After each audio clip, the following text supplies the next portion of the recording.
In this video, we're going to talk about more trade rumors in Major League Baseball, including three teams, and this video starts right now.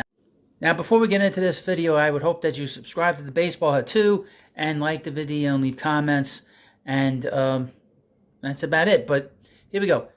MLB rumors. We like to talk about trade rumors, and we like to talk about different teams on this channel. Now we're going to go do some potential trade fits for three teams. The first team, the Atlanta Braves. With the regular season over, one quarter over already, it's time to start looking ahead toward the MLB trade deadline. There are a few teams that stand out as potential trade deadline sellers. None more so than the Oakland A's, Kansas City Royals, and Chicago White Sox. Each team has struggled, with the White Sox easily being the most disappointing of the bunch and perhaps the most interesting trade deadline seller. First up, let's go through a couple of names here. The Atlanta Braves. Here's a trade fit that you might be interested in if you're a Braves fan. Mike Clevinger. Bah-ha-ha. Here's the thing about Mike Clevinger. He won on the injured list. So he is currently hurt. So there could be a problem, obviously, depending on how long he's going to be out for. But let's read this anyway for you. That's from Fansided. The Atlanta Braves are missing Max Fried and Kyle Wright, two pillars in their rotation for at least the next 2 months. So it's highly likely that Alex Anthopoulos goes hunting for a rotation help in July. Chicago White Sox starter Mike Clevinger is a player that the Braves have had past interest in, once trying to trade for him when he was with the Cleveland Guardians. Almost said Indians.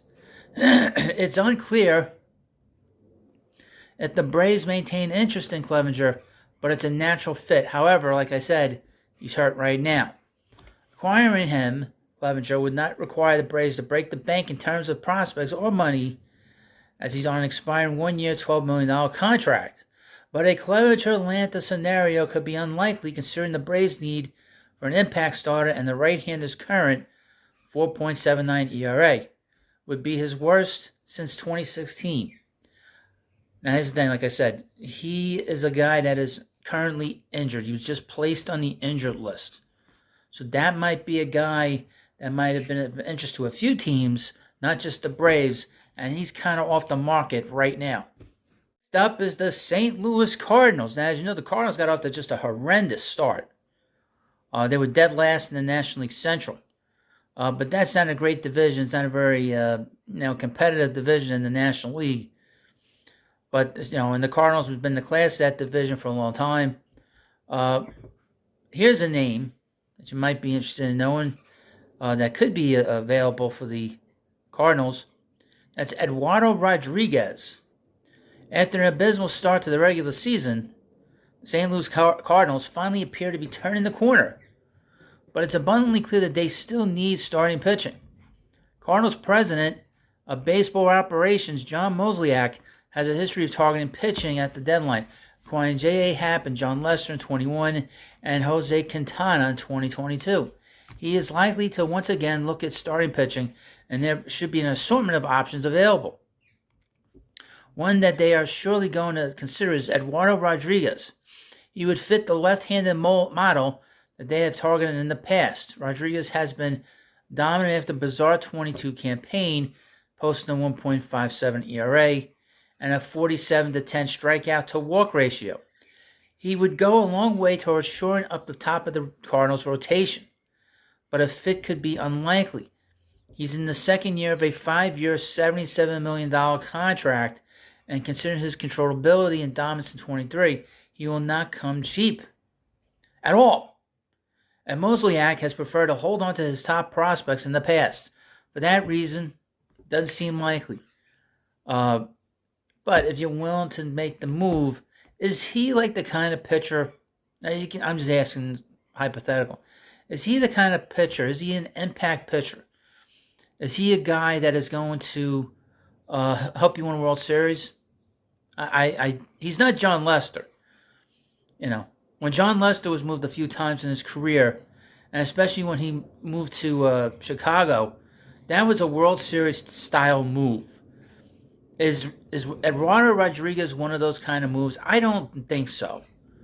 But you let me know what you think about that comment and what you think about Eduardo Rodriguez and whether he gets moved this year. And finally in this video, for you up there in New England, the Boston Red Sox. Now who would the Boston Red Sox be interested in? Well, they need some starting pitching this early in the season. Who doesn't? And here's a name that they could be interested in. There's a bunch of names on the on the White Sox that would interest the Red Sox, one of which is Lucas Giolito. Right-hander Lucas Giolito is supremely talented and could be a prime candidate to thrive with a new team. And considering that he's on an expiring contract and on a struggling White Sox team, that scenario is very likely to come into play. The Red Sox are going to be looking for starting pitching, and Giolito in Boston is a fit that some people like. Giolito has been much better in 23 than he was in 22. He posted a 3.86 ERA and 56-7 strikeout to walk ratio and 53 2/3 innings, which is much more in line with what he produced from 2019 to 2021. Acquiring Giolito would not require the Red Sox or any other team to break the bank. And considering how Chaim Bloom likes to hold on to his top prospects, acquiring Giolito certainly fits how he likes to operate. Do you like that? I don't know. Because the premium for trading players at the trading deadline seems to be much higher than it might have been in the past.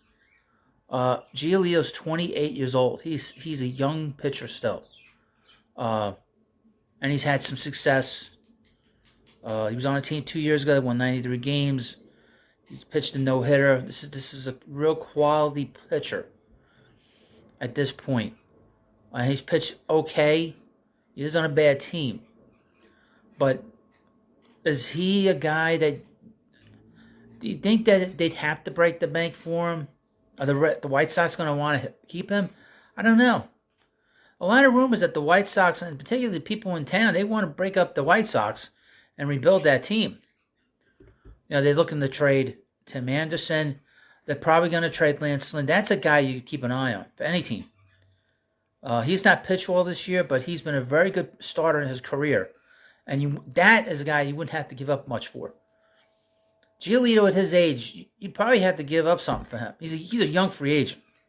Most of these free agents, when they get to the final year and they're on a bad team, and a lot of times these guys are in their 30s. He's not 30 yet. So if I were the White Sox, I'd be holding out for at least probably an A's prospect. I don't know, blue chip, but a guy that's going to contribute to your team for a few years. And Chaim Bloom's not a guy who's going to be giving up anything. But you let me know what you think about this video. Please subscribe to the Baseball Hut 2. We're going to have all kinds of stuff leading into the trading deadline on August 1st. And all kinds of stuff on the Major League Baseball draft. It's going to be great here. So you want to subscribe and watch the videos. And thank you for watching. Please subscribe.